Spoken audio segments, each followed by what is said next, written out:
गुर बाणी कहे सेवक जन मन, परतख गुरु निस्तारे। जेता जियो पिंड सब तेरा, तू अंतर जामी पुरख भगवान। दासन दास कहे जन नानक, छेहा तू कराए तेहा हाँ करी वखिया। दासन दास कहे जन नानक, छेहा तू कराए तेहा हाँ करी वखिया। श्री राग महला तीजा। अपना पौ तिन पायो, जिन गुर का शब्द विचार। सत संगति सदा मिल रहे, सच्चे के गुण सार।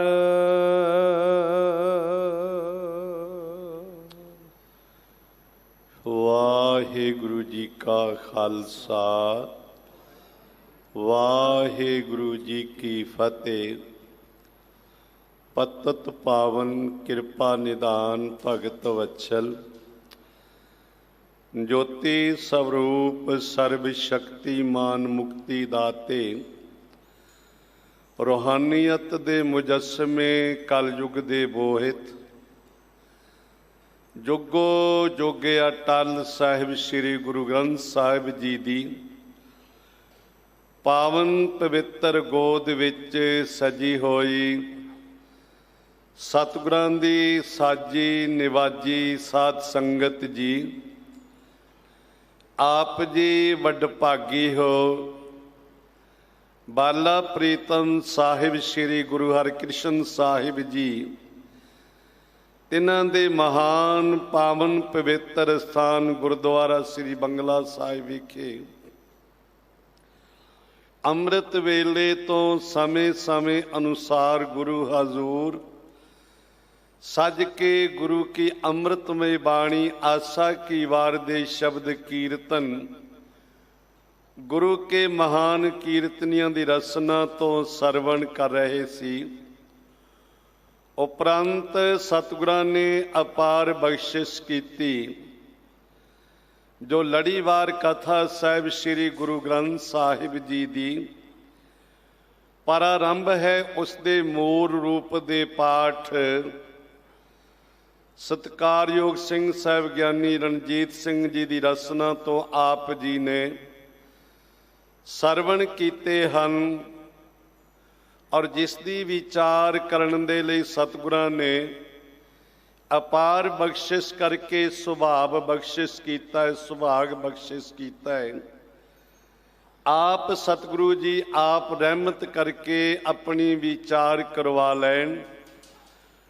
कुछ जरूरी बेनतियां सिंह साहिब जी वालों कीतियां गईयां ने, जो संगतां ने ध्यान विच रख के तन करके मन करके धन करके सेवावां करके गुरु दियां असीसां दे पात्र बनना है।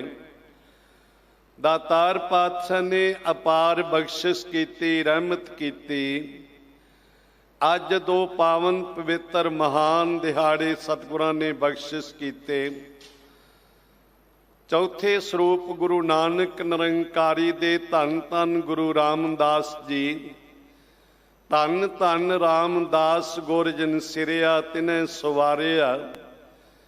ਤਿਨਾਂ ਦੇ ਜੋਤੀ ਜੋਤ ਦਿਹਾੜੇ ਨੂੰ ਮਨਾਉਣ ਵਾਸਤੇ ਔਰ ਮਨੁੱਖਤਾ ਦੀ ਕਲਿਆਣ ਵਾਸਤੇ, ਗੁਰਮਤਿ ਦੇ ਪਾਂਧੀ ਬਣਾਉਣ ਵਾਸਤੇ, ਜੀਵਨ ਦੇ ਮਕਸਦ ਨੂੰ ਸਮਝਾਉਣ ਵਾਸਤੇ ਜੋ ਸਤਿਗੁਰਾਂ ਨੇ ਅੰਮ੍ਰਿਤਮਈ ਬਾਣੀ ਸ੍ਰੀ ਗੁਰੂ ਗ੍ਰੰਥ ਸਾਹਿਬ ਜੀ ਦੀ ਸੰਪੂਰਨਤਾ ਕੀਤੀ, ਸੰਪੂਰਨਤਾ ਦਿਵਸ ਨੂੰ ਮਨਾਉਣ ਦੇ ਵਾਸਤੇ ਵੀ ਦਿੱਲੀ ਸੇ ਗੁਰਦੁਆਰਾ ਪ੍ਰਬੰਧਕ ਕਮੇਟੀ ਵੱਲੋਂ ਮਹਾਨ ਉਪਰਾਲਾ ਕੀਤਾ ਗਿਆ ਹੈ। ਵਿਸ਼ੇਸ਼ ਦੀਵਾਨਾਂ ਦੀ ਬੇਨਤੀ ਸਿੰਘ ਸਾਹਿਬ ਜੀ ਨੇ ਕੀਤੀ ਹੈ। ਸੰਗਤਾਂ ਨੇ ਗੁਰੂ ਹਜ਼ੂਰ ਪਹੁੰਚ ਕੇ ਲਾਹਾ ਲੈਣਾ ਹੈ, ਕਿਉਂਕਿ ਸਾਹਿਬ ਕਹਿੰਦੇ ਕੁਰਬਾਨੀ ਤਿੰਨਾਂ ਗੁਰ ਸਿੱਖਾਂ ਭਾਏ ਭਗਤ ਗੁਰਪੁਰਬ ਕਰਨ ਦੇ। ਭਾਈ ਸਾਹਿਬ ਭਾਈ ਗੁਰਦਾਸ ਜੀ ਕਹਿੰਦੇ ਮੈਂ ਉਹਨਾਂ ਗੁਰਸਿੱਖਾਂ ਤੋਂ ਕੁਰਬਾਨ ਹਾਂ, ਬਲਿਹਾਰ ਹਾਂ, ਵਾਰਨੇ ਜਾਂਦਾ ਹਾਂ, ਜਿਹੜੇ ਭਾਵਨਾ ਸ਼ਰਧਾ ਤੇ ਸਤਿਕਾਰ ਸਹਿਤ ਸਤਿਗੁਰਾਂ ਦੇ ਪੁਰਬ ਮਨਾਉਂਦੇ ਨੇ। ਇਸ ਕਰਕੇ ਸਮਾਂ ਸੀਮਤ ਹੈ, ਸ਼ਬਦ ਵੀ ਵੱਡਾ ਹੈ ਤੇ ਇਹ ਵਿਚਾਰ ਵੀ ਗੁਰਪੁਰਬਾਂ ਦੀ ਤੂਕ ਮਾਤਰ ਕਰਨੀ ਹੈ। ਆਓ ਇੱਕ ਵਾਰੀ ਸਮੁੱਚੀ ਸੰਗਤ ਪਿਆਰ ਵਿੱਚ ਭਿੱਜ ਕੇ ਰਸਨਾ ਨੂੰ ਪਵਿੱਤਰ ਕਰਨ ਦੇ ਵਾਸਤੇ ਉਚਾਰਨ ਕਰੋ ਜੀ, ਸਤਨਾਮ ਸ੍ਰੀ ਵਾਹਿਗੁਰੂ ਜੀ। ਸ੍ਰੀ ਰਾਗ ਮਹੱਲਾ ਤੀਜਾ। ਸ੍ਰੀ ਰਾਗ ਦੇ ਵਿੱਚ ਤੀਸਰੇ ਪਾਤਸ਼ਾਹ ਸਾਹਿਬ ਸ੍ਰੀ ਗੁਰੂ ਅਮਰਦਾਸ ਮਹਾਰਾਜ ਜੀ ਇਹ ਪਾਵਨ ਪਵਿੱਤਰ ਬਖਸ਼ਿਸ਼ ਕਰ ਰਹੇ ਨੇ। ਸ਼ਬਦ ਦੀ ਮੋਹਰ ਛਾਪ ਨਾਨਕ ਤੇ ਹੈ।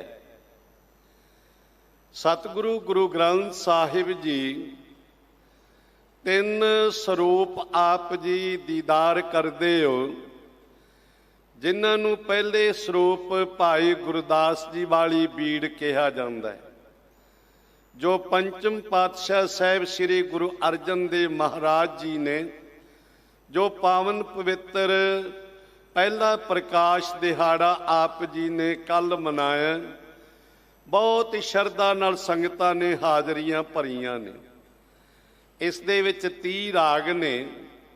ਇਹ ਪਾਵਨ ਪਵਿੱਤਰ ਸਰੂਪ ਅੱਜ ਕਰਤਾਰਪੁਰ ਦੇ ਵਿੱਚ ਧੀਰ ਮੱਲੀਆਂ ਦੀ ਜੋ ਸੰਪਰਦਾਇ ਉਸ ਦੇ ਪਾਸ ਹੈ।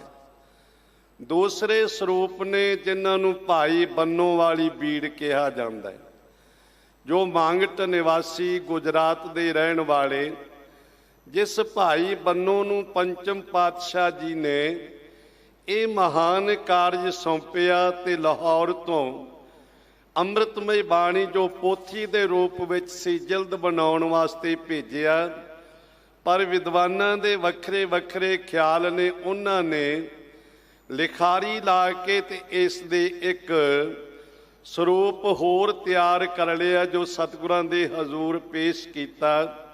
ਕਰ ਇਸ ਪਾਸੇ ਨਾ ਜਾਈਏ ਤੇ ਸਤਿਗੁਰਾਂ ਨੇ ਉਸ ਸਰੂਪ ਨੂੰ ਕੁਝ ਕਹਿੰਦੇ ਖਾਰੀ ਬੀੜ ਕਹਿ ਦਿੱਤਾ, ਜਾਂ ਸਤਿਗੁਰਾਂ ਨੇ ਕਿਹਾ ਕਿ ਇਹ ਤੁਸੀਂ ਕੀ ਕੀਤਾ, ਪਰ ਠੀਕ ਹੈ ਜੋ ਤੁਸੀਂ ਕਰ ਲਿਆ।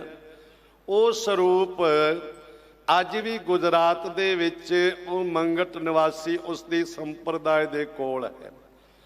ਪਰ ਕੁਝ ਵਿਦਵਾਨ ਜਿਹੜੇ ਕੁਝ ਕਹਿੰਦੇ ਨੇ ਕਿ ਕਾਨਪੁਰ ਦੇ ਵਿੱਚ ਭਾਈ ਬੰਨੋ ਦੀ ਅੰਸ਼ ਬੰਸ ਦੀ ਸੰਗਤ ਰਹਿੰਦੀ, ਉਹ ਕਹਿੰਦੇ ਸਾਡੇ ਪਾਸ ਨੇ। ਖੈਰ ਰਹੋ ਵਿਚਾਰ। ਇਹਦੇ ਵੀ 30 ਰਾਗ ਨੇ ਔਰ ਇਹਦੇ ਵਿੱਚ ਕੁਝ ਬਾਣੀ ਹੋਰ ਵੀ ਅੰਕਿਤ ਕੀਤੀ ਗਈ ਹੈ ਜੋ ਆਪ ਜੀ ਭਲੀ ਪ੍ਰਕਾਰ ਨਾਲ ਜਾਣਦੇ ਹੋ।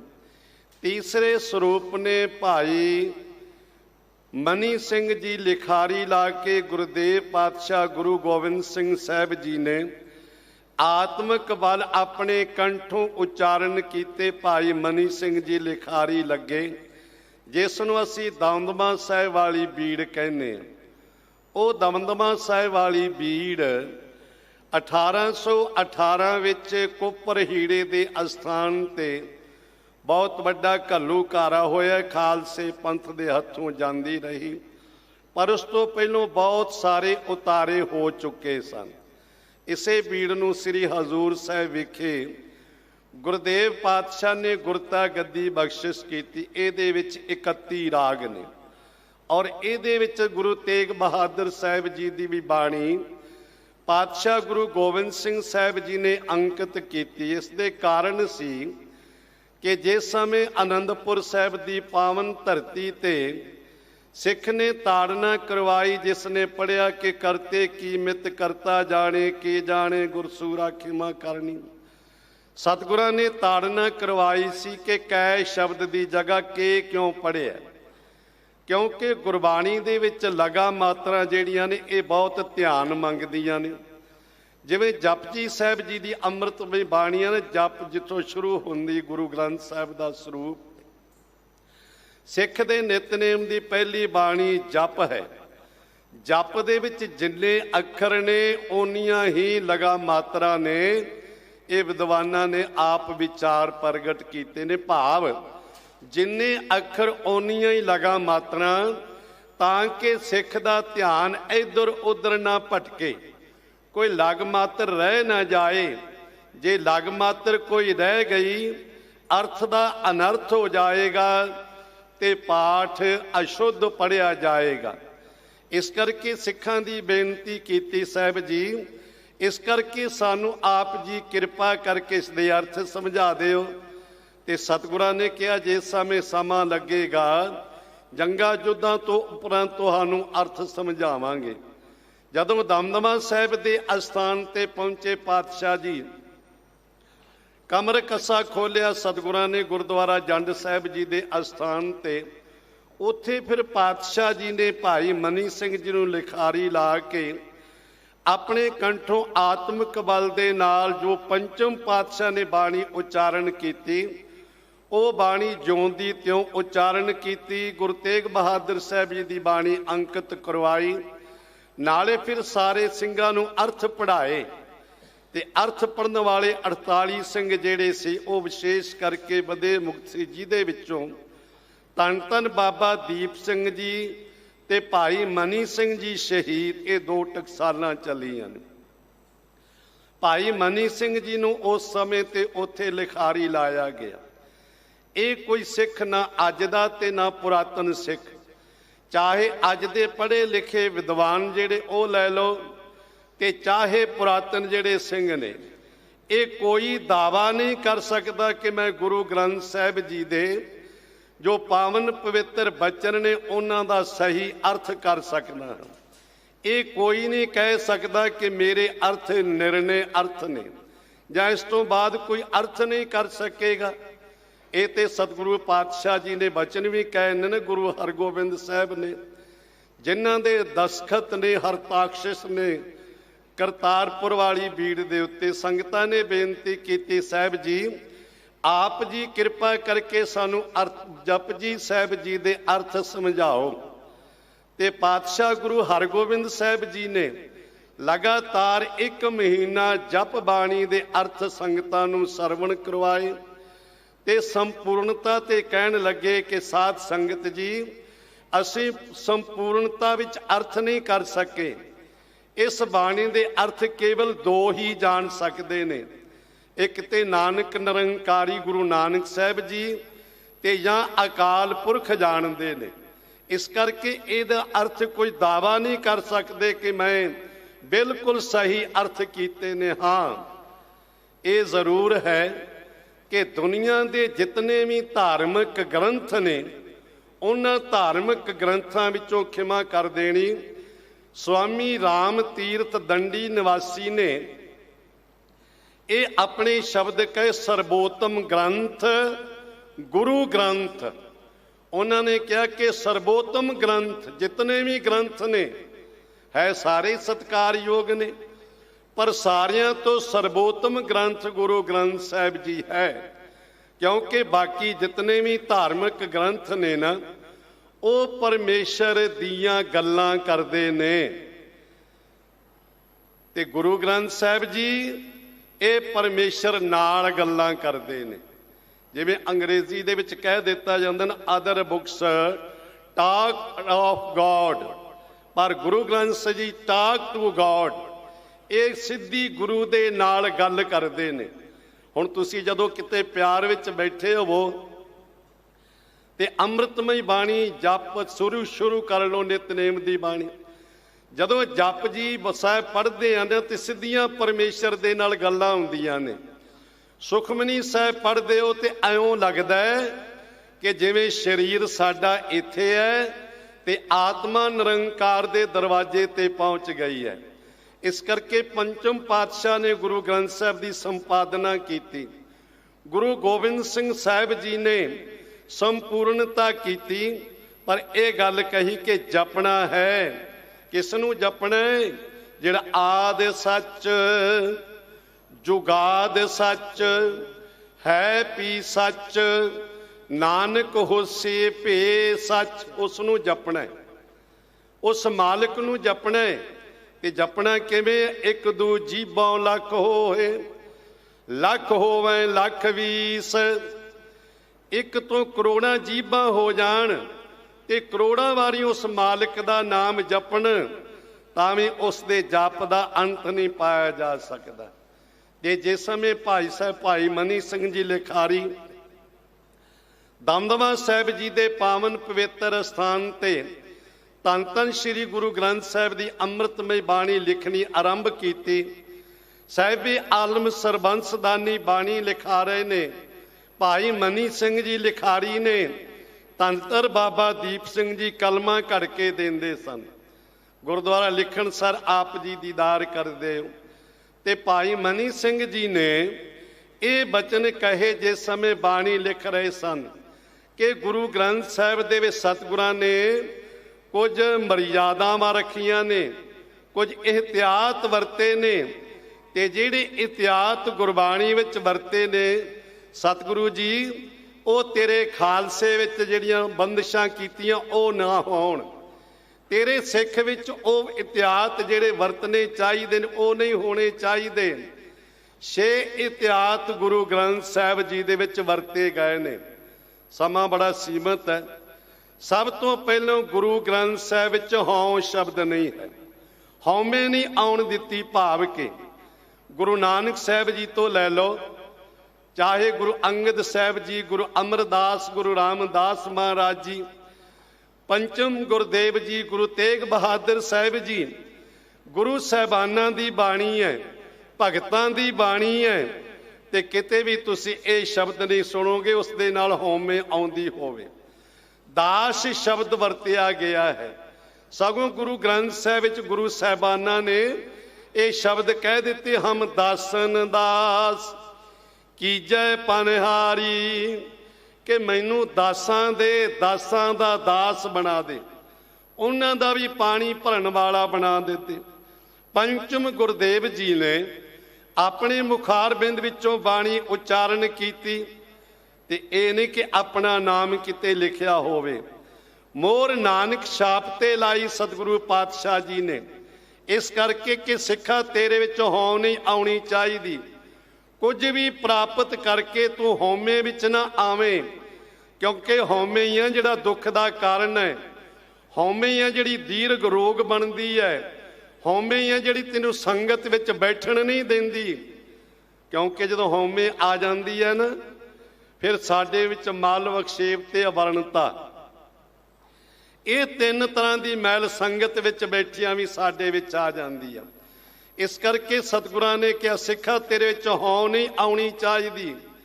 ਇਹ ਜਿਤਨਾ ਵੀ ਧਨ ਪਦਾਰਥ ਸੰਪਤੀ ਤੈਨੂੰ ਮਿਲੀ ਹੈ, ਮਨੁੱਖਾ ਜਨਮ ਮਿਲਿਆ, ਕਾਰੋਬਾਰ ਮਿਲਿਆ, ਪਰਿਵਾਰ ਮਿਲਿਆ, ਕਿਤੇ ਹਉਮੈ ਨਾ ਕਰ ਲਈ, ਹਉਮੈ ਵਿੱਚ ਨਾ ਆ ਜਾਈ। ਇਹ ਭੇ ਦਾਤ ਤੇਰੀ ਦਾਤਾਰ। ਅਰਦਾਸ ਕਰਨੀ ਕਿ ਮਾਲਕ ਇਹ ਦਾਤਾਂ ਸਾਰੀਆਂ ਤੇਰੀਆਂ ਬਖਸ਼ਿਸ਼ ਕੀਤੀਆਂ ਹੋਈਆਂ ਨੇ। ਦੂਸਰਾ, ਗੁਰੂ ਗ੍ਰੰਥ ਸਾਹਿਬ ਦੇ ਵਿੱਚ ਦੀਪਕ ਰਾਗ ਨਹੀਂ ਹੈ ਔਰ ਮੇਘ ਰਾਗ ਨਹੀਂ ਹੈ। ਸਤਿਗੁਰੂ ਪਾਤਸ਼ਾਹ ਨੇ ਵਰਤਿਆ। ਹਾਲਾਂਕਿ ਉਸ ਸਮੇਂ ਦੀਪਕ ਰਾਗ ਦੀ ਬੜੀ ਮਹਾਨਤਾ ਸੀ। ਤਾਨਸੈਨ ਜਿਹੜਾ ਦੀਪਕ ਰਾਗ ਗਾਉਣ ਦੇ ਵਿੱਚ ਬਹੁਤ ਮਾਹਰ ਸੀ, ਉਸ ਨੂੰ ਬੜੀ ਮੁਹਾਰਤ ਸੀ, ਪਰ ਸਤਿਗੁਰਾਂ ਨੇ ਨਾ ਦੀਪਕ ਰਾਗ ਵਰਤਿਆ ਨਾ ਮੇਘ ਰਾਗ ਵਰਤਿਆ। ਕਾਰਨ ਕਿ ਸਿੱਖਾ ਤੇਰੇ ਜੀਵਨ ਵਿੱਚ ਨਾ ਬਹੁਤੀ ਖੁਸ਼ੀ ਹੋਵੇ ਤੇ ਨਾ ਤੇਰੇ ਜੀਵਨ ਵਿੱਚ ਗਾਮੀ ਆਉਣਾ ਚਾਹੀਦਾ। ਤੇਰੇ ਜੀਵਨ ਵਿੱਚ ਹਮੇਸ਼ਾ ਸਮਤਲ ਰਹਿਣਾ ਚਾਹੀਦਾ ਹੈ। ਇਹ ਨਹੀਂ ਕਿ ਪਦਾਰਥ ਆ ਗਏ, ਪੁੱਤਰ ਦੀ ਸ਼ਾਦੀ ਆ ਗਈ ਤੇ ਤੂੰ ਭੰਗੜੇ ਪਾਉਣੇ ਸ਼ੁਰੂ ਕਰ ਦੇਵੇਂ, ਸ਼ਰਾਬਾਂ ਵਰਤਾਉਣੀਆਂ ਸ਼ੁਰੂ ਕਰ ਦੇਵੇਂ, ਤੇ ਜੇ ਕਿਤੇ ਖੁਦਾ ਨਖਾਸਤਾ ਕੋਈ ਐਸਾ ਕੋਈ ਭਾਣਾ ਵਰਤ ਜਾਏ ਤੇ ਤੂੰ ਗਮਗੀਨ ਹੋ ਕੇ ਬੈਠ ਜਾਏ। ਐਸਾ ਨਹੀਂ ਹੈ। ਜੇ ਸੁਖ ਦੇਹ ਤਾਂ ਤੁਝੇ ਅਰਾਧੀ, ਦੁੱਖ ਪੀ ਤੁਝੇ ਧਿਆਈ। ਜੇ ਭੁੱਖ ਦੇਹ ਤੈ ਤਿਹੀ ਰਾਜਾਂ, ਦੁੱਖ ਵਿੱਚ ਸੁਖ ਮਨਾਈ। ਦੁੱਖ ਵਿੱਚ ਤੇ ਸੁਖ ਵਿੱਚ ਸਿੱਖ ਨੇ ਸਮਾਨ ਅੰਤਰ ਬਿਰਤੀ ਰੱਖਣੀ ਹੈ। ਇਸ ਲਈ ਸਤਿਗੁਰੂ ਪਾਤਸ਼ਾਹ ਨੇ ਦੀਪਕ ਰਾਗ ਤੇ ਮੇਘ ਰਾਗ ਨਹੀਂ ਵਰਤਿਆ। ਹਾਂ, ਸਤਿਗੁਰਾਂ ਨੇ ਦੀਪਕੀ ਗੌੜੀ ਕਿਹਾ। ਰਾਮਦੇਵ ਗੁਰੂ ਗ੍ਰੰਥ ਸਾਹਿਬ ਵਿੱਚ ਦੀਪਕੀ ਸ਼ਬਦ ਵਰਤਿਆ, ਕਿਉਂਕਿ ਗੌੜੀ ਬੜੀ ਗੰਭੀਰ ਹੈ, ਇਸ ਦੇ ਨਾਲ ਦੀਪਕੀ ਸ਼ਬਦ ਵਰਤਿਆ ਸਤਿਗੁਰਾਂ ਨੇ। ਇਹ ਵੀ ਨਹੀਂ ਕਿ ਸਿੱਖਾ ਤੂੰ ਇੰਨਾ ਗੰਭੀਰ ਹੋ ਕੇ ਬੈਠ ਜਾਏ ਕਿ ਤੇਰੇ ਧਰਮ ਵਿੱਚੋਂ ਕੋਈ ਪਲਾਇਨ ਕਰ ਰਿਹਾ ਹੋਵੇ, ਕੋਈ ਤੇਰੇ ਧਰਮ ਵਿੱਚੋਂ ਪਲਾਇਨ ਕਰਕੇ ਜਾ ਰਿਹਾ ਹੋਵੇ, ਕੋਈ ਤੇਰੇ ਧਰਮ ਤੇ ਕਟਾਕਸ਼ ਕਰੇ, ਕੋਈ ਤੇਰੇ ਧਰਮ ਨੂੰ ਆਂਚ ਆਉਣ ਦੇਵੇ ਤੇ ਤੂੰ ਗੰਭੀਰ ਹੋ ਕੇ ਬੈਠ ਜਾਏ ਕਿ ਮੈਨੂੰ ਕੀ। ਗੁਰੂ ਗ੍ਰੰਥ ਸਾਹਿਬ ਜੀ ਦੇ ਭਰੋਸੇ ਰੱਖਣ ਵਾਲਿਆ ਸਿੱਖਾ, ਬਾਣੀ ਪੜ੍ਹਨ ਵਾਲਿਆ ਸਿੱਖਾ, ਤੇਰੇ ਜੀਵਨ 'ਚ ਮੈਨੂੰ ਕੀ ਦਾ ਸ਼ਬਦ ਨਹੀਂ ਹੋਣਾ ਚਾਹੀਦਾ। ਤੂੰ ਗੰਭੀਰ ਹੋ ਕੇ ਨਹੀਂ ਦੇਖਣਾ ਚਾਹੀਦਾ। ਮੈਂ ਧੰਨਵਾਦੀ ਹਾਂ ਦਿੱਲੀ ਸੇ ਗੁਰਦੁਆਰਾ ਪ੍ਰਬੰਧਕ ਕਮੇਟੀ ਸਰਦਾਰ ਹਰਮੀਤ ਸਿੰਘ ਜੀ ਕਾਲਕਾ, ਉਹਨਾਂ ਦੇ ਸਾਰੇ ਸਾਥੀ।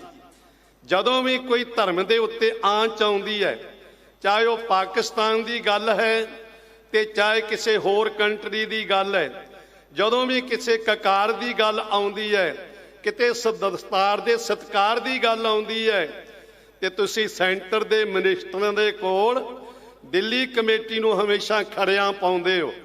ਦਿੱਲੀ ਕਮੇਟੀ ਹਮੇਸ਼ਾ ਜਾ ਕੇ ਆਵਾਜ਼ ਉਠਾਉਂਦੀ ਹੈ, ਕਿਉਂਕਿ ਸਿੱਖ ਨੇ ਚੁੱਪ ਕਰਕੇ ਵੀ ਨਹੀਂ ਬੈਠਣਾ। ਇਸ ਕਰਕੇ ਸਿੱਖ ਦੇ ਜੀਵਨ ਵਿੱਚ ਨਾ ਗਮ ਚਾਉਣਾ ਚਾਹੀਦਾ ਤੇ ਨਾ ਬਹੁਤੀ ਖੁਸ਼ੀ ਹੋਣੀ ਚਾਹੀਦੀ ਹੈ। ਇਸ ਕਰਕੇ ਸਤਿਗੁਰੂ ਪਾਤਸ਼ਾਹ ਨੇ ਰਾਗ ਨਹੀਂ ਵਰਤੇ।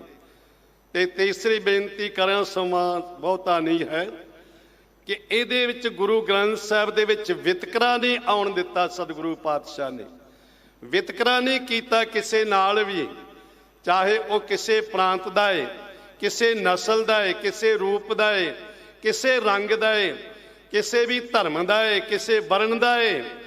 ਤੇ ਜਿਹਨੇ ਵੀ ਪਰਮਾਤਮਾ ਦੀ ਖੁਸ਼ੀ ਲਈ ਉਹਨੂੰ ਗੁਰੂ ਨੇ ਪ੍ਰਵਾਨ ਕਰ ਲਿਆ। ਉਹਦੀ ਬਾਣੀ ਗੁਰੂ ਗ੍ਰੰਥ ਸਾਹਿਬ ਦੇ ਵਿੱਚ ਅੰਕਿਤ ਕਰ ਦਿੱਤੀ, ਕਿਉਂਕਿ ਗੁਰੂ ਗ੍ਰੰਥ ਸਾਹਿਬ ਜੀ ਨਾਲ ਸਾਨੂੰ ਆਤਮਿਕ ਮਾਰਗ ਦਰਸਾਉਣ ਵਾਲਾ ਹੈ। ਕਿਤੇ ਖਿਆਲ ਕਰੋ, ਤੁਸੀਂ ਸ਼੍ਰੀ ਰਾਗ ਤੋਂ ਆਰੰਭ ਕਰੋ, ਸ਼੍ਰੀ ਰਾਗ ਤੋਂ ਆਰੰਭ ਕਰੋ, ਪ੍ਰਭਾਤੀ ਰਾਗ ਤੱਕ ਪੜ੍ਹਦੇ ਪੜ੍ਹਦੇ ਜਾਓਗੇ ਨਾ, ਜਦੋਂ ਇਹ 30 ਰਾਗ ਬਣਦੇ ਨੇ, ਤੇ ਸ਼੍ਰੀ ਰਾਗ ਤੋਂ ਪੜ੍ਹਦਿਆਂ ਪੜ੍ਹਦਿਆਂ ਪੜ੍ਹਦਿਆਂ ਜਦੋਂ ਤੁਸੀਂ ਪ੍ਰਭਾਤੀ ਰਾਗ ਤੱਕ ਪਹੁੰਚਦੇ ਹੋ ਨਾ, ਤੇ ਤੁਹਾਡੀ ਜੀਵਨ, ਤੁਹਾਡੀ ਜ਼ਿੰਦਗੀ ਅਨੇਕਾਂ ਹਨੇਰਿਆਂ ਨੂੰ ਪਾਰ ਕਰ ਜਾਂਦੀ ਹੈ। ਤੇ ਜਦੋਂ ਅਨੇਕਾਂ ਹਨੇਰੇ ਪਾਰ ਕਰ ਲੈਂਦੇ ਹੋ ਨਾ, ਜੀਵਨ ਵਿੱਚ ਇੱਕ ਰੋਸ਼ਨੀ ਪੈਦਾ ਹੁੰਦੀ ਹੈ, ਜੀਵਨ ਇੱਕ ਪ੍ਰਕਾਸ਼ ਪੈਦਾ ਹੁੰਦਾ ਹੈ। ਤੇ ਜਦੋਂ ਜੀਵਨ ਵਿੱਚ ਪ੍ਰਕਾਸ਼ ਪੈਦਾ ਹੋ ਜਾਏ, ਫਿਰ ਸਾਨੂੰ ਪਤਾ ਲੱਗਦਾ ਹੈ ਕਿ ਸਾਡਾ ਜੀਵਨ ਕੀ ਹੈ, ਫਿਰ ਅਸੀਂ ਆਪਣਾ ਜੀਵਨ ਸਫਲ ਕਰ ਲਿਆ ਹੈ। ਇਸੇ ਕਰਕੇ ਪਿਤਾ ਗੁਰੂ ਗੋਬਿੰਦ ਸਿੰਘ ਸਾਹਿਬ ਜੀ ਨੇ ਗੁਰੂ ਤੇਗ ਬਹਾਦਰ ਸਾਹਿਬ ਜੀ ਦੇ ਉਚਾਰਨ ਕੀਤਾ ਸੰਪੂਰਨ ਰਾਗ, ਰਾਗ ਜੈਜਾਵੰਤੀ। ਇਹ ਜੈਜਾਵੰਤੀ ਅਖੀਰ ਵਿੱਚ 31ਵਾਂ ਰਾਗ ਸਤਿਗੁਰੂ ਪਾਤਸ਼ਾਹ ਨੇ ਅੰਕਿਤ ਕੀਤਾ। ਤੇ ਜੈਜਾਵੰਤੀ ਦਾ ਮਤਲਬ ਪਤਾ ਕੀ ਹੁੰਦਾ ਹੈ? ਇਹ ਰਾਜਸਥਾਨ ਦੇ ਵਿੱਚ ਜਦੋਂ ਤੁਸੀਂ ਜਾਂਦੇ ਹੋ ਨਾ, ਤੇ ਜਦੋਂ ਰਾਜਸਥਾਨ ਦੇ ਵਿੱਚ ਕੋਈ ਸੂਰਮਾ ਜੰਗ ਵਾਸਤੇ ਜਾਂਦਾ ਹੈ ਨਾ, ਤੇ ਜੰਗ ਦੇ ਵਿੱਚ ਤੋਰਨ ਵਾਸਤੇ ਉਹਦਾ ਪਰਿਵਾਰ, ਉਹਦੇ ਸੰਬੰਧੀ ਕੁਟੁੰਬੀ ਉਹਨੂੰ ਇੱਕ ਗੱਲ ਕਹਿੰਦੇ ਨੇ ਕਿ ਸੱਜਣਾ ਤੂੰ ਜੰਗ ਵਿੱਚ ਚੱਲਿਆ ਏ ਤੇ ਜਿੱਤ ਕੇ ਆਉਣਾ ਹੀ। ਜੇ ਜਿੱਤ ਕੇ ਨਾ ਆਇਆ ਤੇ ਤੇਰੀ ਲਾਸ਼ ਆਉਣੀ ਚਾਹੀਦੀ ਹੈ। ਜਾਂ ਤੇ ਜਿੱਤ ਕੇ ਆਵੇਂ ਤੇ ਜਾਂ ਤੇਰੀ ਲਾਸ਼ ਆਉਣੀ ਚਾਹੀਦੀ ਹੈ। ਜਦੋਂ ਉਹ ਜਿੱਤ ਕੇ ਆਉਂਦਾ ਹੈ ਨਾ, ਫਿਰ ਉਹ ਜੈਜਾਵੰਤੀ ਰਾਗ ਗਾਉਂਦੇ ਨੇ। ਉਹ ਜੈਜਾਵੰਤੀ ਰਾਗ ਗਾਉਂਦੇ ਨੇ ਫਿਰ, ਤੇ ਉਹਦੇ ਗਲ ਵਿੱਚ ਫੁੱਲਾਂ ਦੀ ਫੁੱਲ ਮਾਲਾ ਪਾਉਂਦੇ ਨੇ, ਉਹਦੇ ਗਲਾਂ ਵਿੱਚ ਹਾਰ ਪਾਉਂਦੇ ਨੇ। ਸਿੱਖਾ ਤੇਰਾ ਜੀਵਨ ਵੀ ਇਸੇ ਤਰ੍ਹਾਂ ਹੈ, ਕਿਉਂਕਿ ਤੂੰ ਸੰਸਾਰ ਨੂੰ ਜਿੱਤ ਕੇ ਜਾਣਾ ਹੈ। ਤੂੰ ਪਦਾਰਥਾਂ ਦੇ ਨਾਲ ਜੰਗ ਕਰਨੀ ਹੈ, ਤੇ ਜਦੋਂ ਪਦਾਰਥਾਂ ਦੇ ਵਿੱਚ ਜੰਗ ਕਰਕੇ ਤੂੰ ਧਾਤ ਦਾ ਰਸਤਾ ਨਹੀਂ ਅਪਣਾਉਣਾ, ਲਿਵ ਦਾ ਰਸਤਾ ਅਪਣਾਉਣਾ ਹੈ। ਧਾਤ ਕਹਿੰਦੇ ਪਦਾਰਥਾਂ ਨੂੰ, ਲਿਵ ਕਹਿੰਦੇ ਨੇ ਪਰਮਾਤਮਾ ਨੂੰ। ਪਦਾਰਥਾਂ ਵਿੱਚ ਖਚਿਤ ਨਹੀਂ ਹੋਣਾ, ਪਰਮਾਤਮਾ ਨਾਲ ਜੁੜਨਾ ਕਿਵੇਂ? ਸ਼ਬਦ ਨਾਲ। ਤੇ ਜਦੋਂ ਤੂੰ ਸ੍ਰੀ ਰਾਗ ਤੋਂ ਗੁਰੂ ਗ੍ਰੰਥ ਸਾਹਿਬ ਦੀ ਬਾਣੀ ਪੜ੍ਹਦਾ ਪ੍ਰਭਾਤ ਵਿੱਚ ਜਾਏਗਾ ਨਾ, ਜੈਜਾਵੰਤੀ ਤੇ ਪਹੁੰਚੇਗਾ। ਤੇ ਪ੍ਰਭਾਤ ਦਾ ਮਤਲਬ ਤੇ ਆਪ ਸਮਝਦੇ ਹੋ, ਦਿਨ ਚੜ੍ਹ ਗਿਆ, ਦਿਨ ਸਫਲਾ ਹੋ ਗਿਆ। ਤੇ ਤੇਰੇ ਜੀਵਨ ਦਾ ਦਿਨ ਸਫਲਾ ਹੋ ਜਾਏਗਾ, ਤੇਰੀ ਜ਼ਿੰਦਗੀ ਦਾ ਜੀਵਨ ਜਿੱਤ ਲਵੇਂਗਾ। ਇਸੇ ਲਈ ਸਤਿਗੁਰੂ ਮਹਾਰਾਜ ਸੱਚੇ ਪਾਤਸ਼ਾਹ ਨੇ ਸੋਹੀ ਰਾਗ ਵਿੱਚ ਬਚਨ ਕਹਿ, ਬਹਿਤੀ ਜਾਤ ਕਦੇ ਦ੍ਰਿਸ਼ਟ ਨ ਧਾਰਤ, ਮਿਥਿਆ ਮੋਹ ਬੰਧੈ ਨਿਤ ਪਾਰਚ, ਮਾਧਵੇ ਭਜ ਦਿਨ ਨਿਤ ਰੈਣੀ, ਜਨਮ ਪਦਾਰਥ ਜੀਤ ਹਰ ਸਰਣੀ। ਇਹ ਜਨਮ ਪਦਾਰਥ, ਇਸ ਨੂੰ ਜਿੱਤ ਕੇ ਜਾਣਾ ਹੈ। ਜਦੋਂ ਜਿੱਤ ਕੇ ਜਾਵਾਂਗੇ ਫਿਰ ਗੁਰੂ ਦੀ ਸ਼ਰਨ ਪ੍ਰਾਪਤ ਹੋਵੇਗੀ, ਗੁਰੂ ਦਾ ਉਪਦੇਸ਼ ਸਾਨੂੰ ਪ੍ਰਾਪਤ ਹੋਵੇਗਾ। ਤੇ ਧੰਨ ਧੰਨ ਗੁਰੂ ਗੋਬਿੰਦ ਸਿੰਘ ਸਾਹਿਬ ਜੀ ਨੇ ਅੱਜ ਦੇ ਇਸ ਪਾਵਨ ਪਵਿੱਤਰ ਦਿਹਾੜੇ ਤੇ ਇਹ ਗੁਰੂ ਗ੍ਰੰਥ ਸਾਹਿਬ ਜੀ ਦੀ ਸੰਪੂਰਨਤਾ ਕੀਤੀ। ਤੇ ਅਸੀਂ ਗੁਰੂ ਗ੍ਰੰਥ ਸਾਹਿਬ ਦੀ ਸੰਪੂਰਨਤਾ ਦੇ ਪਾਵਨ ਪਵਿੱਤਰ ਬਚਨ ਜਿਹੜੇ ਨੇ ਉਹ ਪੜ੍ਹ ਰਹੇ ਆ, ਸੁਣ ਰਹੇ ਆ, ਪੁਰਬ ਮਨਾ ਰਹੇ ਆ। ਤੇ ਜਿਹੜਾ ਗੁਰੂ ਗ੍ਰੰਥ ਸਾਹਿਬ ਨੇ ਸਾਨੂੰ ਸਿਧਾਂਤ ਬਖਸ਼ਿਸ਼ ਕੀਤਾ, 6 ਇਤਿਹਾਤ ਵਰਤੇ ਨੇ। ਕੱਲ ਨੂੰ 10 ਬੇਨਤੀ ਕਰਨ ਦਾ ਯਤਨ ਕਰੇਗਾ, ਕਿਉਂਕਿ ਸਮਾਂ ਆਪਣੀ ਚਾਲੇ ਚੱਲ ਰਿਹਾ ਹੈ। ਤੇ ਪਾਤਸ਼ਾਹ ਗੁਰੂ ਰਾਮਦਾਸ ਜੀ ਦਾ ਪਾਵਨ ਪਵਿੱਤਰ ਜੋਤੀ ਜੋਤ ਪੁਰਬ ਵੀ ਹੈ। ਆਪ ਜੀ ਜਾਣਦੇ ਹੋ, ਗੁਰੂ ਰਾਮਦਾਸ ਪਾਤਸ਼ਾਹ ਜੀ 1591 ਦੇ ਵਿੱਚ ਲਾਹੌਰ ਚੂਨੀ ਮੰਡੀ ਵਿੱਚ ਪਿਤਾ ਹਰਦਾਸ ਜੀ, ਮਾਤਾ ਦਇਆ ਕੌਰ ਜੀ ਦੀ ਪਵਿੱਤਰ ਕੁੱਖ ਤੋਂ ਇਹਨਾਂ ਦਾ ਪ੍ਰਕਾਸ਼ ਹੋਇਆ। 1610 ਦੇ ਵਿੱਚ ਸ਼ਾਦੀ ਹੋਈ ਔਰ 1631 ਵਿੱਚ ਗੁਰਤਾ ਗੱਦੀ ਤੇ ਸੁਭਾਏਮਾਨ ਹੋਏ। 1631 ਵਿੱਚ ਸ੍ਰੀ ਅੰਮ੍ਰਿਤਸਰ ਸਾਹਿਬ ਰਾਮਦਾਸਪੁਰ ਦੀ ਨੀਂਹ ਰੱਖੀ ਗੁਰਦੇਵ ਪਾਤਸ਼ਾਹ ਨੇ।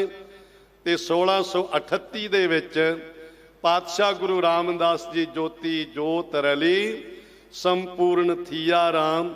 ਗੁਰੂ ਗ੍ਰੰਥ ਸਾਹਿਬ 30 ਰਾਗਾਂ ਵਿੱਚ ਬਾਣੀ ਪਾਤਸ਼ਾਹ ਗੁਰੂ ਰਾਮਦਾਸ ਜੀ ਦੀ ਅੰਕਿਤ ਹੈ।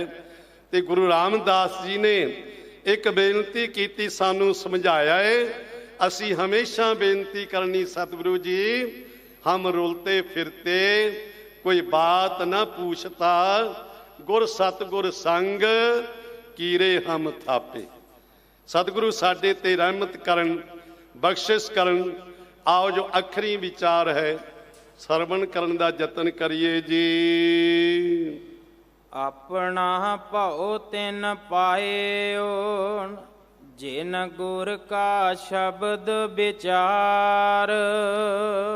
ਸਾਹਿਬ ਸ੍ਰੀ ਗੁਰੂ ਅਮਰਦਾਸ ਮਹਾਰਾਜ ਜੀ ਦੇ ਪਾਵਨ ਪਵਿੱਤਰ ਅੰਮ੍ਰਿਤ ਬਚਨ ਨੇ, ਜੋ ਸ੍ਰੀ ਰਾਗ ਦੇ ਸਤਿਗੁਰੂ ਪਾਤਸ਼ਾਹ ਜੀ ਅੰਕਿਤ ਕੀਤੇ ਹਨ। ਸਾਹਿਬ ਬਖਸ਼ਿਸ਼ ਕਰਦੇ ਨੇ, ਰਹਿਮਤ ਕਰਦੇ ਨੇ ਕਿ ਆਪਣਾ ਭਾਉ ਤਿਨ ਪਾਇਓਨ। ਊੜਾ ਖੁੱਲਾ ਹੈ, ਓਨ ਤੋਂ ਭਾਵ ਹੈ ਓਨ ਉਸ ਨੇ, ਉਸ ਮਾਲਕ ਨੇ, ਪਰਮਾਤਮਾ ਨੇ ਬਖਸ਼ਿਸ਼ ਕਰ ਦਿੱਤੀ। ਕਿਹਨਾਂ ਦੇ ਉੱਤੇ ਕੀਤੀ? ਜਿਨ੍ਹਾਂ ਨੇ ਗੁਰੂ ਦੇ ਉਪਦੇਸ਼ ਨੂੰ, ਗੁਰੂ ਦੇ ਸ਼ਬਦ ਦੀ ਵਿਚਾਰ ਕੀਤੀ, ਜਿਨ੍ਹਾਂ ਨੇ ਗੁਰੂ ਦੇ ਸ਼ਬਦ ਦੀ ਵਿਚਾਰ ਆਪਣੇ ਜ਼ਿਹਨ ਵਿੱਚ ਰੱਖੀ, ਆਪਣੇ ਧਿਆਨ ਵਿੱਚ ਰੱਖੀ, ਆਪਣੇ ਮਾਈਂਡ ਵਿੱਚ ਰੱਖੀ, ਗੁਰੂ ਦੀ ਸ਼ਬਦ ਦੇ ਵਿਚਾਰ ਦੇ ਅਨੁਸਾਰ ਚੱਲੇ। ਤਿੰਨ ਕੋ ਉਹਨਾਂ ਮਾਲ ਸਤਿਗੁਰੂ ਨੇ ਉਹਨਾਂ ਤੇ ਆਪਣਾ ਭਾਵ ਤੋਂ ਭਾਵ ਹੈ ਪ੍ਰੇਮ। ਉਹਨਾਂ ਤੇ ਗੁਰੂ ਨੇ ਆਪਣਾ ਸ਼ੁੱਧ ਭਾਵ ਪਾ ਦਿੱਤਾ, ਕਿਉਂਕਿ ਜਿਨ੍ਹਾਂ ਭਾਉ ਤਿਨ ਨਾਹੀ ਭਾਉ, ਜਿਨ੍ਹਾਂ ਨੂੰ ਸੰਸਾਰਿਕ ਡਰ ਦੇ ਵਿੱਚ ਖਚਿਤ ਨੇ ਨਾ, ਉਹ ਮਾਲਕ ਦੀ ਬਖਸ਼ਿਸ਼ ਦੇ ਪਾਤਰ ਨਹੀਂ ਬਣਦੇ। ਪਰ ਮਾਲਕ ਨੇ ਕਿਰਪਾ ਕਰਕੇ ਬਖਸ਼ਿਸ਼ ਕਰਕੇ ਉਹਨਾਂ ਦੇ ਉੱਤੇ ਐਸੀ ਰਹਿਮਤ ਕਰ ਦਿੱਤੀ, ਆਪਣਾ ਭਾਉ, ਆਪਣਾ ਜੋ ਭਾਉ ਹੈ, ਆਪਣਾ ਸ਼ੁੱਧ ਭਾਉ, ਸ਼ੁੱਧ ਡਰ ਕਹਿ ਲਓ, ਸ਼ੁੱਧ ਭਾਉ ਉਹਨਾਂ ਦੇ ਉੱਤੇ ਪਾ ਦਿੱਤਾ, ਜਿਨ੍ਹਾਂ ਨੇ ਗੁਰੂ ਸ਼ਬਦ ਦੀ ਵਿਚਾਰ ਨੂੰ ਆਪਣੇ ਜ਼ਿਹਨ ਵਿੱਚ ਰੱਖਿਆ, ਆਪਣੇ ਧਿਆਨ ਵਿੱਚ ਰੱਖਿਆ ਹੈ। ਸਤ ਸੰਗਤੀ ਸਦਾ ਮਿਲ ਰਹੇ, ਸੱਚੇ ਕੇ ਗੁਣ ਸਾਰ। ਸੱਚੇ ਦੇ ਗੁਣਾਂ ਨੂੰ ਸਾਰ ਸੰਭਾਲ ਕੇ ਅਨਵੈ ਕਰਕੇ ਹੈ। ਸੱਚੇ ਪ੍ਰਭੂ ਦੇ ਗੁਣਾਂ ਨੂੰ ਸਾਰ ਸੰਭਾਲ ਕੇ, ਸੰਭਾਲਣ ਤੋਂ ਭਾਵ ਅਸੀਂ ਧਿਆਨ ਵਿੱਚ ਰੱਖਦੇ ਹਾਂ, ਸੰਭਾਲ ਕੇ ਰੱਖਦੇ ਹਾਂ। ਕੋਈ ਕੀ ਕੀਮਤੀ ਵਸਤੂ ਹੋਵੇ ਨਾ, ਤੇ ਉਹਨੂੰ ਅਸੀਂ ਆਪਣੇ ਕੋਲ ਸੰਭਾਲਦੇ ਹਾਂ ਤਾਂ ਕਿ ਸਮੇਂ ਦੇ ਆਉਣ ਦੇ ਉੱਤੇ ਅਸੀਂ ਉਸ ਵਸਤੂ ਤੋਂ ਲਾਹਾ ਪ੍ਰਾਪਤ ਕਰ ਸਕੀਏ। ਜਿਨ੍ਹਾਂ ਨੇ ਗੁਰੂ ਦੇ ਸ਼ਬਦ ਨੂੰ ਸੰਭਾਲਿਆ ਏ ਤੇ ਗੁਰਦੇਵ ਪਾਤਸ਼ਾਹ ਨੇ ਬਖਸ਼ਿਸ਼ ਕਰਕੇ ਉਹਨਾਂ ਨੂੰ ਸਤ ਸੰਗਤੀ ਸਦਾ ਮਿਲ ਰਹੇ ਬਖਸ਼ਿਸ਼ ਕਰ ਦਿੱਤੀ। ਉਹ ਸਦਾ ਹੀ ਸਤ ਸੰਗਤਾਂ ਦੇ ਵਿੱਚ, ਸਤ ਸੰਗਤ ਦੇ ਵਿੱਚ ਮਿਲੇ ਰਹਿੰਦੇ ਨੇ, ਜੁੜੇ ਰਹਿੰਦੇ ਨੇ। ਦੁਬਦਾ ਮਹਿਲ ਚੁਕਾਏ ਅਨ, ਹਰ ਰਾਖਿਆ ਉਰ ਧਾਰ। ਸੰਗਤ ਵਿੱਚ ਮਿਲਣ ਦਾ ਕੀ ਭਾਵ ਹੈ, ਕੀ ਅਰਥ ਹੈ? ਉਹਨਾਂ ਨੇ ਆਪਣੇ ਅੰਦਰੋਂ ਦੁਬਦਾ ਦੁਐਤ ਦੀ ਮੈਲ ਚੁਕਾ ਦਿੱਤੀ, ਮੇਰ ਤੇਰ ਦੀ ਮੈਲ ਚੁਕਾ ਦਿੱਤੀ ਮਾਲਕ ਨੇ ਉਹਨਾਂ ਦੇ ਅੰਦਰੋਂ। ਉਹਨਾਂ ਦੇ ਮਨ ਵਿੱਚੋਂ ਦੁਬਦਾ ਖਤਮ ਕਰ ਦਿੱਤੀ, ਕਿਉਂਕਿ ਉਹਨਾਂ ਨੇ ਹਰੀ ਪਰਮਾਤਮਾ ਦੇ ਨਾਮ ਨੂੰ ਉਰ ਵਿਸ਼ੇਸ਼ ਕਰਕੇ ਧਾਰਨ ਕਰ ਲਿਆ, ਜਾਂ ਉਰ ਹਿਰਦੇ ਵਿੱਚ ਧਾਰਨ ਕਰ ਲਿਆ। ਗੁਰੂ ਦਾ ਉਪਦੇਸ਼, ਗੁਰੂ ਦਾ ਸ਼ਬਦ ਉਹਨਾਂ ਦੇ ਹਿਰਦੇ ਵਿੱਚ ਵਸ ਗਿਆ ਏ। ਇਹ ਉਹਨਾਂ ਤੇ ਗੁਰੂ ਨੇ ਐਸੀ ਕਿਰਪਾ ਕਰ ਦਿੱਤੀ, ਕਿਉਂਕਿ ਜਦੋਂ ਦੁਬਦਾ ਦੀ ਮੈਲ ਹੀ ਚੁਕਾ ਦਿੱਤੀ ਗੁਰੂ ਨੇ। ਦੁਬਦਾ ਬੌਰੀ ਮਨ ਬੌਰਾਇਆ, ਜੇ ਦੁਬਦਾ ਦੀ ਮੈਲ ਲੱਗੇ, ਮੇਰ ਤੇਰ ਦੀ ਮੈਲ ਲੱਗੀ ਹੋਵੇ ਨਾ, ਤੇ ਮਨ ਬੌਰਾ ਹੋ ਜਾਂਦਾ ਹੈ, ਤੇ ਬੌਰਾ ਹੋਇਆ ਮਨ ਗੁਰੂ ਉਪਦੇਸ਼ ਦੇ ਵਿੱਚ ਜੁੜਦਾ ਨਹੀਂ। ਇਸ ਲਈ ਗੁਰੂ ਨੇ ਕਿਰਪਾ ਕੀ ਚੁਕਾਈਆਂ, ਚੁਕਾ ਦਿੱਤੀ ਦੁਐਤ ਦੀ ਮੈਲ, ਹਰੀ ਪਰਮਾਤਮਾ ਦਾ ਨਾਮ ਔਰ ਹਿਰਦੇ ਵਿੱਚ ਧਾਰਨ ਕਰਵਾ ਦਿੱਤਾ ਹੈ। ਸੱਚੀ ਬਾਣੀ ਸੱਚ ਮਨ, ਸੱਚੇ ਨਾਲ ਪਿਆਰ। ਜੋ ਪਰਮਾਤਮਾ ਦੀ ਸੱਚੀ ਬਾਣੀ ਹੈ ਨਾ, ਕਿਉਂਕਿ ਸਤਿਗੁਰੂ ਬਿਨਾ ਹੋਰ ਕੱਚੀ ਹੈ ਬਾਣੀ। ਬਾਣੀ ਤਾਂ ਕੱਚੀ, ਸਤਿਗੁਰ ਬਾਝੋਂ ਹੋਰ ਕੱਚੀ ਬਾਣੀ। ਗੁਰੂ ਦੀ ਬਾਣੀ ਸੱਚੀ ਹੈ, ਤੇ ਸੱਚੀ ਬਾਣੀ ਸੱਚ ਮਨ। ਗੁਰੂ ਦੀ ਸੱਚੀ ਬਾਣੀ ਮਨ ਵਿੱਚ ਧਾਰਨ ਕਰਨ ਕਰਕੇ ਮਨ ਸੱਚਾ ਹੋ ਗਿਆ ਹੈ। ਮਨ ਸੂਚਾ, ਮੁਖ ਸਾਚਾ ਹੋਏ। ਜਦੋਂ ਮਨ ਸੱਚਾ ਹੈ, ਮੁਖ ਵਿੱਚੋਂ ਹੀ ਸੱਚੇ ਬਚਨ ਨਿਕਲਦੇ ਨੇ। ਤੇ ਜੇ ਮਨ ਵਿੱਚ ਖੋਟ ਹੈ ਤੇ ਮੁਖ ਦੇ ਕਹੇ ਬਚਨ ਵੀ ਸੱਚੇ ਨਹੀਂ ਹੁੰਦੇ, ਉਹ ਵੀ ਅੰਤਰ ਖੋਟ ਹੁੰਦੀ ਹੈ। ਇਸ ਲਈ ਸਤਿਗੁਰੂ ਪਾਤਸ਼ਾਹ ਜੀ ਬਖਸ਼ਿਸ਼ ਕਰਦੇ ਨੇ, ਸੱਚੇ ਨਾਲ ਪਿਆਰ। ਉਹਨਾਂ ਦਾ ਸੱਚੇ ਪਰਮਾਤਮਾ ਦੇ ਨਾਲ ਪਿਆਰ ਬਣ ਜਾਂਦਾ ਹੈ। ਉਹ ਪਰਮਾਤਮਾ ਦੇ ਨਾਲ ਪਿਆਰੇ ਲੱਗ ਜਾਂਦੇ ਨੇ, ਉਹ ਗੁਰੂ ਨੂੰ ਪਿਆਰੇ ਲੱਗਦੇ ਨੇ। ਸੱਚਾ ਪਿਆਰ ਉਹਨਾਂ ਦੇ ਮਨ ਵਿੱਚ ਵਸਿਆ ਹੈ। ਮਨ ਮੇਰੇ ਹਉ ਮੈਂ ਮੈਲ ਭਰ ਨਾਲ। ਮਨ ਮੇਰੇ, ਹੇ ਮੇਰੇ ਮਨ, ਹਉਮੈ ਮੈਲ ਭਰ ਨਾਲ। ਪਰਨਾਲ ਸ਼ਬਦ ਇਕੱਠਾ ਜਿਵੇਂ ਸਿੰਘ ਸਾਹਿਬ ਜੀ ਨੇ ਉਚਾਰਨ ਕੀਤਾ ਸੀ। ਪਰਨਾਲ ਦਾ ਮਤਲਬ ਹੁੰਦਾ ਸਮੁੰਦਰ, ਤੇ ਸਮੁੰਦਰ ਤੋਂ ਭਾਵ ਹੈ ਸੰਸਾਰ। ਇਹ ਸੰਸਾਰ ਜਿਹੜਾ ਹੈ ਹਉਮੈ ਦੀ ਮੈਲ ਦੇ ਨਾਲ ਭਰਿਆ ਹੋਇਆ। ਇਹ ਸੰਸਾਰ ਦੇ ਵਿੱਚ ਹਉਮੈ ਦੀ, ਹੰਗਤਾ, ਮਮਤਾ ਦੀ, ਦੇਹ ਅਧਿਆਸ ਦੀ ਮੈਲ ਲੱਗੀ ਹੋਈ ਹੈ। ਇਸ ਲਈ ਸਾਹਿਬ ਕਹਿੰਦੇ, ਹੇ ਮੇਰੇ ਮਨ, ਹਉਮੈ ਮੈਲ ਭਰ ਨਾਲ। ਇਹ ਸੰਸਾਰ ਵਿੱਚ ਹਉਮੈ ਦੀ ਮੈਲ ਹੈ। ਇਹ ਹਉਮੈ ਦੀ ਮੈਲ ਨਾਲ ਕਹਿ ਲੋ ਭਰਿਆ ਹੋਇਆ ਹੈ। ਹਰ ਨਿਰਮਲ ਸਦਾ ਸੋਹਣਾ, ਸ਼ਬਦ ਸਵਾਰਨ ਹਾਰ। ਹਾਂ, ਪਰ ਜਿਹੜਾ ਪਰਮਾਤਮਾ ਹੈ ਨਾ, ਪਰਮੇਸ਼ਰ ਪ੍ਰਭੂ, ਉਹ ਹਰ ਨਿਰਮਲ ਹੈ। ਉਹਨੂੰ ਹਉਮੈ ਦੀ ਮੈਲ ਨਹੀਂ ਲੱਗੀ ਹੋਈ ਹੈ। ਉਹ ਮੈਲ ਤੋਂ ਰਹਿਤ, ਮਲ ਵਿਖੇਪਤਾ ਵਰਨ ਤੋਂ ਰਹਿਤ ਹੈ। ਹਰ ਨਿਰਮਲ ਸਦਾ ਸੋਹਣਾ।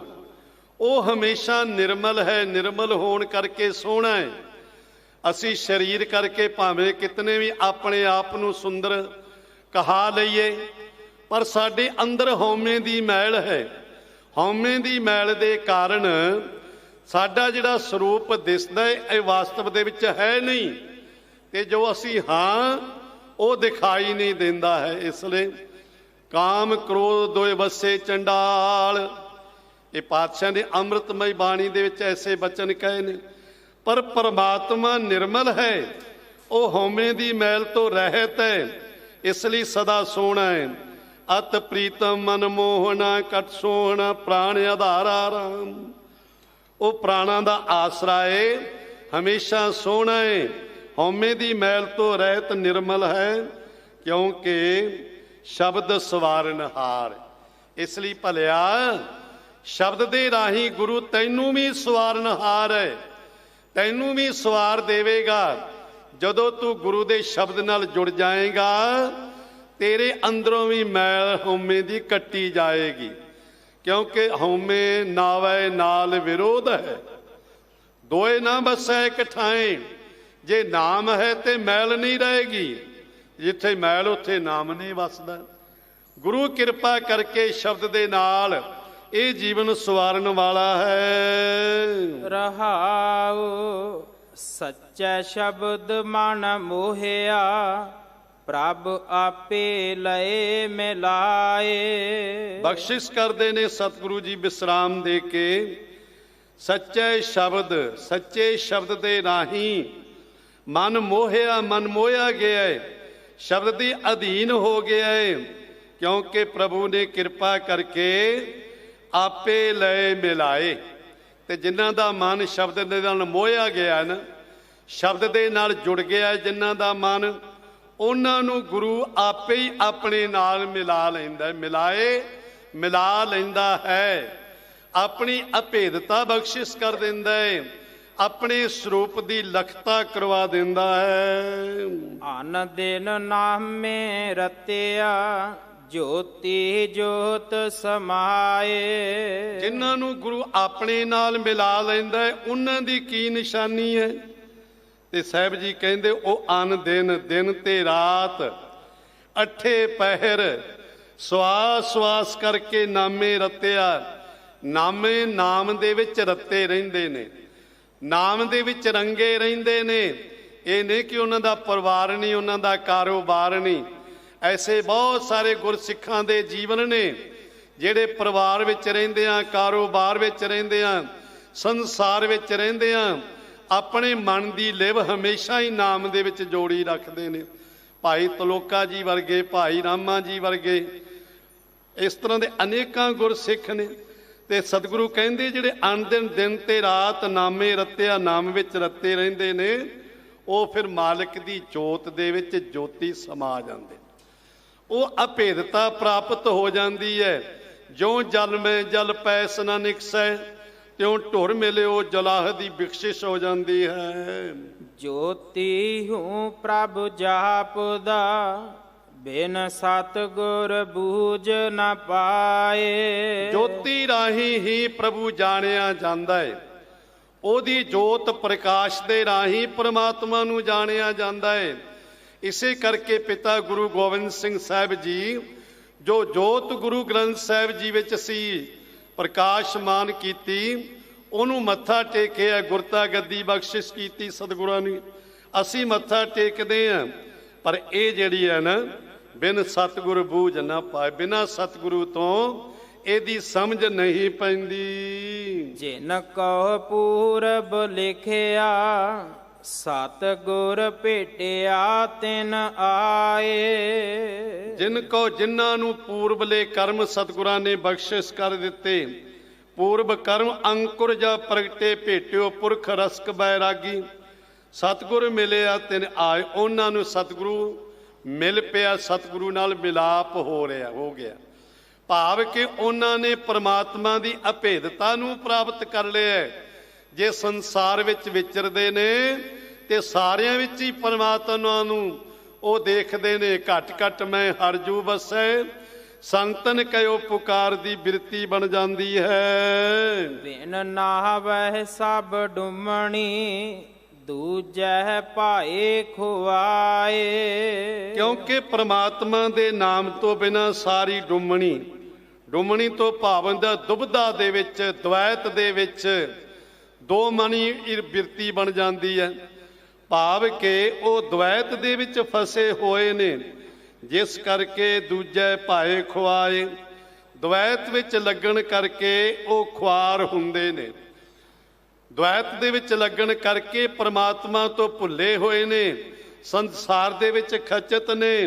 ਕਿਉਂਕਿ ਉਹਨਾਂ ਦੀ ਦੁਚਿੱਤੀ ਬਣ ਜਾਂਦੀ, ਦੋ ਮਨ ਹੋ ਜਾਂਦੇ ਨੇ, ਇਹ ਕਰਾਂ ਨਾ ਕਰਾਂ, ਗੁਰਦੁਆਰੇ ਜਾਵਾਂ ਨਾ ਜਾਵਾਂ। ਇਸ ਕਰਕੇ ਜਦੋਂ ਦੁਚਿੱਤੀ ਬਣ ਜਾਂਦੀ ਮਨੁੱਖ ਦੀ, ਤੇ ਉਹ ਆਪ ਵੀ ਖੁਆਰ ਹੁੰਦਾ, ਦੂਸਰਿਆਂ ਨੂੰ ਵੀ ਕਰਦਾ। ਤਿਸ ਬਿਨ ਘੜੀ ਨਾ ਜੀਵਾਂ ਦੀ, ਦੁਖੀ ਰਹਿਣ ਵਿਹਾਏ। ਉਸ ਮਾਲਕ ਤੋਂ ਬਿਨਾਂ ਕਹਿੰਦੇ ਘੜੀ ਨਾ ਜੀਵੇ। ਉਸ ਮਾਲਕ ਦੇ ਨਾਮ ਤੋਂ ਬਿਨਾਂ ਇੱਕ ਘੜੀ ਵੀ ਨਹੀਂ ਜੀਵਿਆ ਜਾਂਦਾ। ਕਿਉਂਕਿ ਸੋ ਜੀਵਿਆ ਜਿਸ ਮਨ ਵਸਿਆ ਸੋਏ, ਨਾਨਕ ਅਵਰ ਨਾ ਜੀਵੈ ਕੋਏ। ਇੱਕ ਘੜੀ ਨਾ ਮਿਲਤੇ ਤਾਂ ਕਲਯੁਗ ਹੋਤਾ, ਹੁਣ ਕਦ ਮਿਲਿਆ ਪ੍ਰਿਆ ਤੁਧ ਭਗਵੰਤਾ। ਇਸ ਲਈ ਸਾਹਿਬ ਕਹਿੰਦੇ ਨੇ ਤਿਸ ਬਿਨ, ਤਿਸ ਪਰਮਾਤਮਾ, ਤਿਸ ਵਾਹਿਗੁਰੂ ਤੋਂ ਬਿਨਾਂ ਘੜੀ ਵੀ ਜੀਵਨ ਨਹੀਂ। ਆਤਮਿਕ ਜੀਵਨ ਖਤਮ ਹੋ ਜਾਂਦਾ ਹੈ। ਤੇ ਜਦੋਂ ਆਤਮਿਕ ਜੀਵਨ ਖਤਮ ਹੁੰਦਾ ਹੈ, ਦੁਖੀ ਰਹਿਣ ਵਿਹਾਏ। ਇਹ ਜੀਵਨ ਰੂਪੀ ਰਾਤਰੀ ਦੁੱਖਾਂ ਦੇ ਵਿੱਚ ਵਹਾਏ ਬਤੀਤ ਹੁੰਦੀ ਹੈ, ਦੁੱਖਾਂ ਦੇ ਵਿੱਚ ਬਤੀਤ ਹੁੰਦੀ ਹੈ। ਦੁੱਖਾਂ ਦੇ ਵਿੱਚ ਹੀ ਇਹ ਜੰਮਦਾ ਤੇ ਮਰਦਾ ਹੈ। ਭਰਮ ਭੁਲਾਣਾ ਅੰਧਲਾ, ਫਿਰ ਫਿਰ ਆਵੇ ਜਾਏ। ਇਸ ਕਰਕੇ ਭਰਮ ਵਿੱਚ ਲੈ ਪੈ ਕੇ ਮਨੁੱਖ ਭੁਲਾਣਾ ਭੁੱਲਿਆ ਹੋਇਆ। ਤੇ ਜਿਹੜਾ ਭਰਮ ਵਿੱਚ ਪੈ ਕੇ ਭੁੱਲਿਆ ਉਹ ਅੰਧਲਾ ਹੈ, ਜਿਸ ਨੂੰ ਰਸਤੇ ਦੀ ਸੋਝੀ ਨਹੀਂ ਹੈ। ਤੇ ਸੋਝੀ ਨਾ ਹੋਣ ਕਰਕੇ ਕਿਸੇ ਦਾ ਕਿਹਾ ਵੀ ਨਹੀਂ ਮੰਨਦਾ। ਕਿਉਂਕਿ ਉਹਨੂੰ ਭਰਮ ਦੇ ਵਿੱਚ ਲੱਗਿਆ ਹੋਇਆ ਕਿ ਮੈਨੂੰ ਰਸਤਾ ਦਰਸਾਵੇਗਾ ਕਿ ਨਹੀਂ ਦਰਸਾਵੇਗਾ। ਜਿਸ ਕਾਰਨ ਕਰਕੇ ਉਹ ਮੁੜ ਮੁੜ ਕੇ ਜਮ ਮਰੇ ਫਿਰ ਜੰਮੇ, ਬਹੁਤ ਸਜਾਏ ਪਿਆ ਦੇਸ ਲੰਮੇ। ਭਰਮ ਦੇ ਕਾਰਨ ਹੀ ਇਹ ਮਨੁੱਖ ਜੀਵਨ ਵਿੱਚ ਆਉਂਦਾ ਤੇ ਜਾਂਦਾ, ਦੁੱਖ ਪਾਉਂਦਾ ਹੈ। ਨਦਰ ਕਰੇ ਪ੍ਰਭ ਆਪਣੀ, ਆਪੇ ਲਏ ਮਿਲਾਏ। ਹਾਂ, ਕਹਿੰਦੇ ਜੇ ਮਾਲਕ ਆਪਣੀ ਨਜ਼ਰ ਕਰਦੇ ਨੇ, ਨਜ਼ਰੇ ਕਰਮ ਹੋ ਜਾਏ ਪਰਮਾਤਮਾ ਦੀ, ਫਿਰ ਆਪ ਹੀ ਸਤਿਗੁਰੂ ਨਜ਼ਰ ਕਰਕੇ, ਕਿਰਪਾ ਦੀ ਦ੍ਰਿਸ਼ਟੀ ਕਰਕੇ ਜਗਿਆਸੂ ਨੂੰ ਆਪਣੇ ਨਾਲ ਮਿਲਾ ਲੈਂਦੇ ਹਨ। ਸਭ ਕਿਛ ਸੁਣਦਾ ਵੇਖਦਾ, ਕਿਉਂ ਮੁਕਰ ਪਿਆ ਜਾਏ। ਕਿਵੇਂ ਮੁਕਰਿਆ ਜਾ ਸਕਦਾ ਉਸ ਮਾਲਕ ਤੋਂ? ਕਿਉਂਕਿ ਉਹ ਸਾਰਾ ਕੁਝ ਤੈਨੂੰ ਸੁਣਦਾ ਵੀ ਹੈ, ਤੈਨੂੰ ਦੇਖਦਾ ਵੀ ਹੈ। ਅਸੀਂ ਉਸ ਮਾਲਕ ਨੂੰ ਭੁੱਲ ਜਾਂਦੇ ਹਾਂ ਕਿ ਸ਼ਾਇਦ ਉਹ ਮਾਲਕ ਨਾ ਸਾਨੂੰ ਦਿਖਦਾ। ਅੰਤਰ ਬਹਿ ਕੇ ਕਰਮ ਕਮਾਵੇ ਸੋ ਚੌਕੁੰਡੀ ਜਾਣੀਏ ਦੇ ਬਚਨਾਂ ਦੇ ਅਨੁਸਾਰ ਅਸੀਂ ਜੋ ਕੁਝ ਕਰਦੇ ਹਾਂ, ਜੋ ਕੁਝ ਦੇਖਦੇ ਹਾਂ, ਉਹ ਮਾਲਕ ਸੁਣਦਾ ਵੀ ਹੈ ਤੇ ਦੇਖਦਾ ਵੀ ਹੈ। ਇਸ ਕਰਕੇ ਉਹਦੇ ਕੋਲੋਂ ਕਿਵੇਂ ਮੁਕਰਿਆ ਜਾ ਸਕਦਾ ਹੈ? ਚਿੱਤਰ ਗੁਪਤ ਜਬ ਲੇਖਾ ਮੰਗੈ, ਤਬ ਕੌਣ ਪਰਦਾ ਤੇਰਾ ਢਾਕੈ। ਫਿਰ ਕੌਣ ਤੇਰਾ ਪਰਦਾ ਢੱਕੇਗਾ? ਜਦੋਂ ਤੇਰਾ ਹਿਸਾਬ ਕਿਤਾਬ ਉਸ ਮਾਲਕ ਦੇ ਦਰ ਤੇ ਹੋਣਾ ਹੈ। ਪਾਪੋ ਪਾਪ ਕਮਾਵੰਦੇ, ਪਾਪੇ ਪਚੈ ਪਚਾਏ। ਇਹ ਪਾਪਾਂ ਵਿੱਚ ਖਚਤ ਹੋਇਆ ਪਾਪ ਕਮਾਉਂਦਾ ਏ। ਪਾਪ ਕਰੇ ਪੰਚਾਂ ਕੇ ਬਸਰੇ, ਤੀਰਥ ਨਾਏ ਕਹਿ ਸਭ ਉਤਰੇ। ਬੌਰ ਕਮਾਵੇ ਹੋਏ ਨਿਸ਼ੰਕ, ਜੰਮਪੁਰ ਬਾਂਧ ਖਰੇ ਕਾਲੰਕ। ਸੁਤੇ ਪਾਪ ਹੋ ਜਾਏ ਤੇ ਬਖਸ਼ਿਆ ਜਾਂਦਾ ਹੈ, ਤੇ ਜੇ ਜਾਣ ਬੁੱਝ ਕੇ ਪਾਪ ਕਰੇ ਉਹਦਾ ਕੋਈ ਵੀ ਬਖਸ਼ਿੰਦ ਨਹੀਂ, ਉਸ ਨੂੰ ਕੋਈ ਵੀ ਨਹੀਂ ਬਖਸ਼ਦਾ। ਇਸੇ ਲਈ ਭਾਈ ਸਾਹਿਬ ਭਾਈ ਗੁਰਦਾਸ ਜੀ ਕਹਿੰਦੇ ਨੇ, ਬੱਜਰ ਪਾਪ ਨੂੰ ਉਤਰੇ ਜੋ ਗੰਗ ਕਮਾਤੇ। ਜੋ ਧਾਰਨਾ ਬਣੀ ਹੋਈ ਹੈ, ਮੁਬਾਰਕ ਹੈ ਉਹਨਾਂ ਨੂੰ ਕਿ ਗੰਗਾ ਦੇ ਇਸ਼ਨਾਨ ਕਰਕੇ ਪਾਪ ਨਾਸ ਹੋ ਜਾਂਦੇ ਨੇ, ਕਿਉਂਕਿ ਗੰਗਾ ਨੂੰ ਸਤਯੰ ਪਾਪੰ ਨਾਸਨੀ ਕਿਹਾ। ਪਰ ਸਾਹਿਬ ਕਹਿੰਦੇ ਜਿਹੜੇ ਉੱਥੇ ਜਾ ਕੇ ਪਾਪ ਕਰਦੇ ਨੇ, ਜਿਹੜੇ ਜਾਣ ਬੁੱਝ ਕੇ ਪਾਪ ਕਰਦੇ ਨੇ, ਉਹ ਕਿਤੇ ਬਖਸ਼ੇ ਨਹੀਂ ਜਾਂਦੇ। ਪਾਪੋ ਪਾਪ ਕਮਾਵੰਦਾ ਪਾਪੇ ਪਛੇ ਪਚਾਏ। ਇਸ ਕਰਕੇ ਪਾਪ ਦੇ ਵਿੱਚ ਖਚਤ ਹੋਇਆ ਪਾਪ ਕਮਾਉਂਦਾ ਏ ਤੇ ਉਹਦੇ ਵਿੱਚ ਹੀ ਖਚਤ ਹੋਇਆ ਰਹਿੰਦਾ ਏ। ਉਹਦੇ ਵਿੱਚ ਹੀ ਪਲਚ ਪਲਚ ਸਗਲੀ ਮੋਈ, ਝੂਠੇ ਧੰਦੇ ਮੋਹੇ ਦੇ ਅਨੁਸਾਰ ਹੈ। ਹਾਂਜੀ। ਸੋ ਪ੍ਰਭ ਨਦਰ ਨ ਆਵਈ, ਮਨ ਮੁਖ ਬੂਝ ਨ ਪਾਏ। ਮਨਮੁਖੇ ਸਮਝਦਾ ਹੀ ਨਹੀਂ ਹੈ। ਇਹ ਮਨਮੁਖ ਮਨੁੱਖ ਸਮਝਦਾ ਨਹੀਂ, ਸੋਚਦਾ ਨਹੀਂ, ਤੇ ਇਹਨੂੰ ਉਹ ਮਾਲਕ ਨਜ਼ਰ ਹੀ ਨਹੀਂ ਆਉਂਦਾ ਹੈ। ਉਹ ਪਰਮੇਸ਼ਰ ਇਹਨੂੰ ਚੇਤੇ ਨਹੀਂ ਆਉਂਦਾ, ਨਜ਼ਰ ਨਹੀਂ ਆਉਂਦਾ ਏ, ਕਿਉਂਕਿ ਮਨਮੁਖ ਹੈ। ਤੇ ਮਨਮੁਖ ਨੂੰ ਕਿਹਾ ਜਾਂਦਾ ਆਪਣੇ ਮਨ ਦੇ ਅਨੁਸਾਰ ਚੱਲਣ ਵਾਲਾ। ਗੁਰਮੁਖ ਗੁਰੂ ਦੇ ਅਨੁਸਾਰ ਹੀ ਚੱਲਦਾ ਹੈ, ਮਨਮੁਖ ਆਪਣੇ ਮਨ ਦੇ ਅਨੁਸਾਰ ਹੀ ਚੱਲਦਾ ਹੈ। ਤੇ ਮਨ ਰਿਪ ਜੀਤਾ ਸਭ ਰਿਪ ਜੀਤੇ। ਇਹ ਮਨ ਤੇਰਾ ਵੈਰੀ ਹੈ, ਇਸ ਤੋਂ ਵੱਡਾ ਕੋਈ ਵੈਰੀ ਨਹੀਂ, ਪਰ ਮਨ ਹੀ ਤੇਰਾ ਮਿੱਤਰ ਹੈ ਜੇ ਮਨ ਨੂੰ ਗੁਰੂ ਦੇ ਸ਼ਬਦ ਨਾਲ ਜੋੜ ਲੈ। ਮਨ ਹੀ ਨਾਲ ਝਗੜਾ, ਮਨ ਹੀ ਨਾਲ ਸੱਥ ਕਿਹਾ ਸਤਿਗੁਰਾਂ ਨੇ। ਇਸ ਲਈ ਗੁਰੂਦੇਵ ਪਾਤਸ਼ਾਹ ਜੀ ਬਖਸ਼ਿਸ਼ ਕਰਦੇ ਨੇ ਕਿ ਉਹ ਮਾਲਕ ਇਸ ਨੂੰ ਨਜ਼ਰ ਨਹੀਂ ਆਉਂਦਾ। ਮਨਮੁਖੇ ਗੱਲ ਨੂੰ ਸਮਝਦਾ ਨਹੀਂ ਹੈ। ਜਿਸ ਵਖਾਲੇ ਸੋਈ ਵੇਖੈ, ਨਾਨਕ ਗੁਰਮੁਖ ਪਾਏ।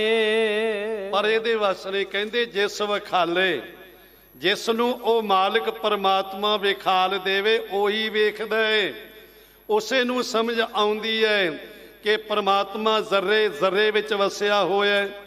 ਪਰ ਨਾਨਕ ਸਤਿਗੁਰੂ ਪਾਤਸ਼ਾਹ ਗੁਰਮੁਖ ਪਾਏ।